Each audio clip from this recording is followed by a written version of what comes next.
Ada beberapa adab yang diajarkan Rasulullah SAW ketika safar. Di antaranya, yang pertama, sebelum melakukan safar hendaknya kita menyelesaikan semua urusan terkait sesama anak Adam, seperti utang, mengembalikan barang pinjaman, mengembalikan amanah, dan seterusnya. Allah berfirman, Innallaha ya'murukum an tu'addul amanati ila ahliha. Sesungguhnya Allah menyuruh kamu menyampaikan amanat kepada yang berhak menerimanya. Quran Surat An-Nisa ayat 58. Kedua, sebelum keluar rumah, hendaknya mengerjakan sholat 2 rakaat. Dari Abu Hurairah, Nabi SAW bersabda, Idza kharajta min manzilika, fasalli raka'ataini yamna'anika min makhrajis su, wa idza dakhalta ila manzilika, fasalli raka'ataini yamna'anika min madkhalis su.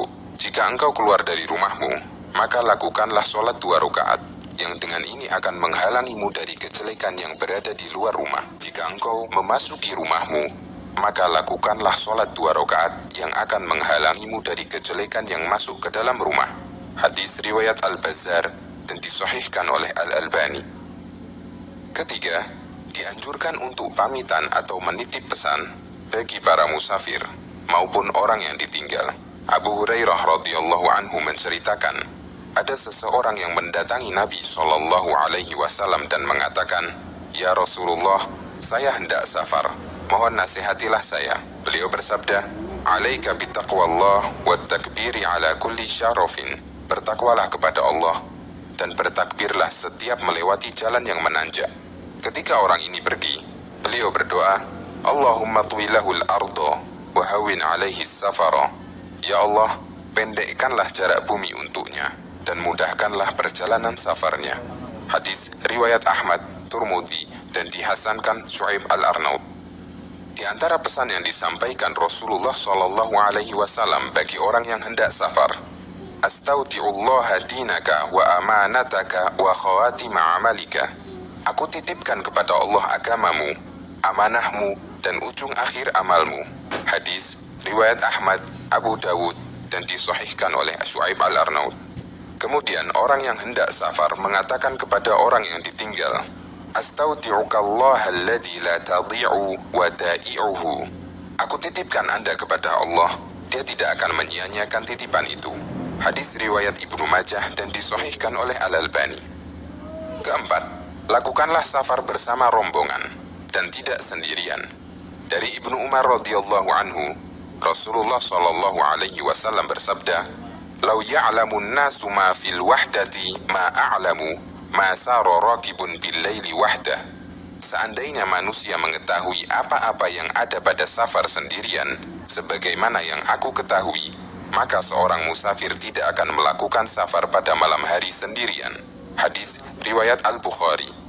Dan jika safar dilakukan bersama rombongan, tunjuklah salah satu sebagai ketua rombongan. Dari Abu Sa'id Al-Khudri, Rasulullah SAW bersabda, Idza kharaja thalathatun fi safarin falyu'ammiru ahadahum.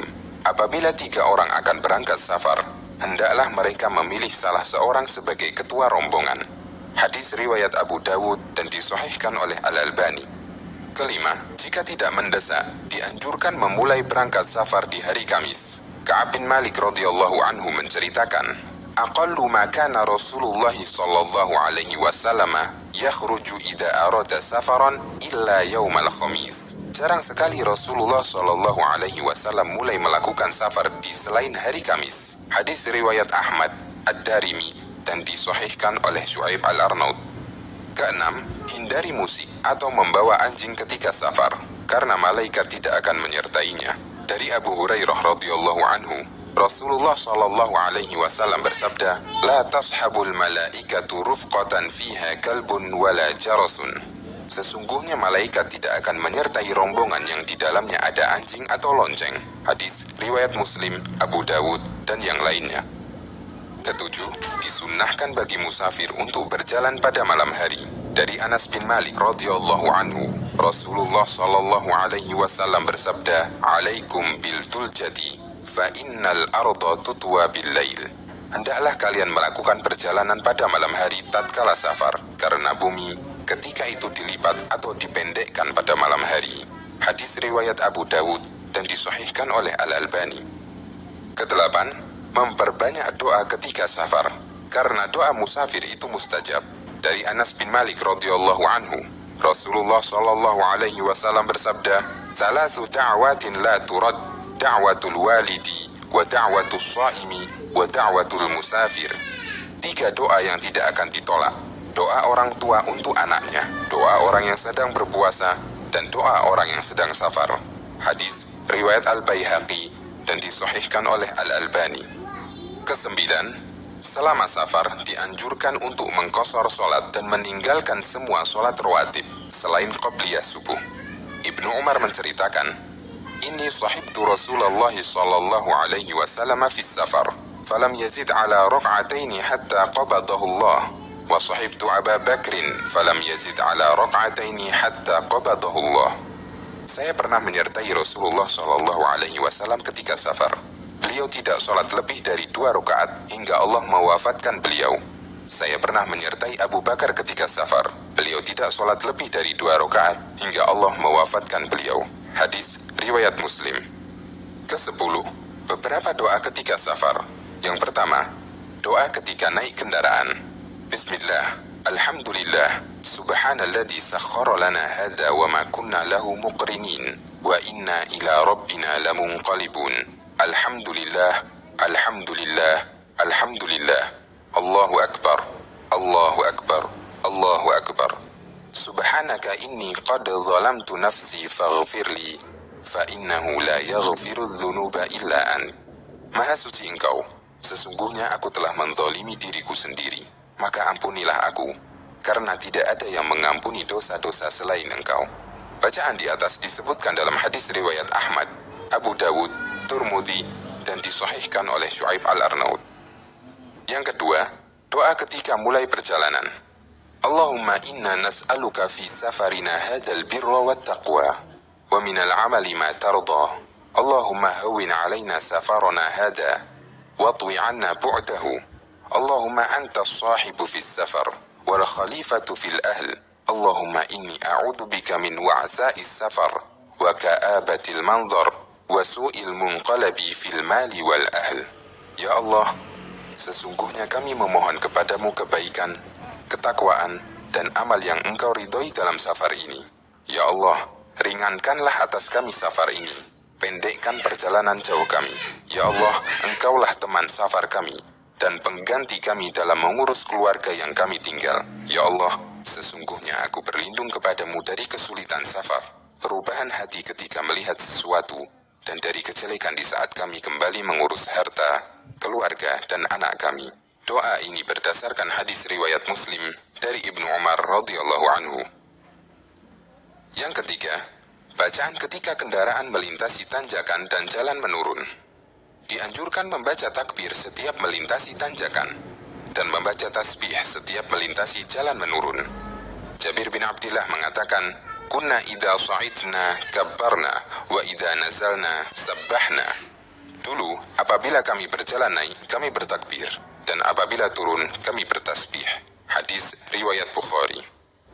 Yang kelima, doa ketika singgah di suatu tempat yang asing atau tempat peristirahatan.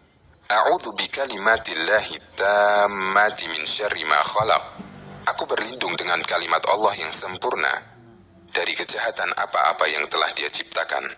Barang siapa singgah di suatu tempat, kemudian mengucapkan doa di atas, maka tidak ada sesuatu pun yang akan membahayakannya sampai dia beranjak dari tempat itu. Hadis riwayat Muslim. Ke-11, segera pulang setelah urusan selesai. Dari Abu Hurairah radhiyallahu anhu, Rasulullah sallallahu alaihi wasallam bersabda, "As-safaru qit'atun minal 'adab, yamna'u ahadakum ta'amahu wa syarabahu wa naumahu, fa idza qada ahadukum tahmatahu falyu'ajjil ila ahlihi." Safar itu bagian dari adab atau melelahkan, menghalangi salah seorang di antara kalian dari makan, minum, dan tidurnya. Maka apabila salah seorang di antara kalian telah menyelesaikan urusannya, bersegeralah pulang untuk menemui keluarganya. Hadis riwayat Bukhari dan Muslim. Ke-12, doa ketika pulang dari safar. Anas bin Malik radhiyallahu anhu menceritakan, pada waktu kami pulang safar, ketika kami telah melihat kota Madinah, Rasulullah Shallallahu Alaihi Wasallam membaca, Aibuna taibuna abiduna li Rabbina hamidun. Orang-orang yang kembali, bertaubat, beribadah, dan hanya kepada Rabb kami semua memuji. Beliau terus membacanya hingga kami memasuki kota Madinah. Hadis riwayat Bukhari dan Muslim. Semoga kita dimudahkan untuk mengamalkan sunnah-sunnah ini ketika safar. Walhamdulillahi Rabbil Alamin.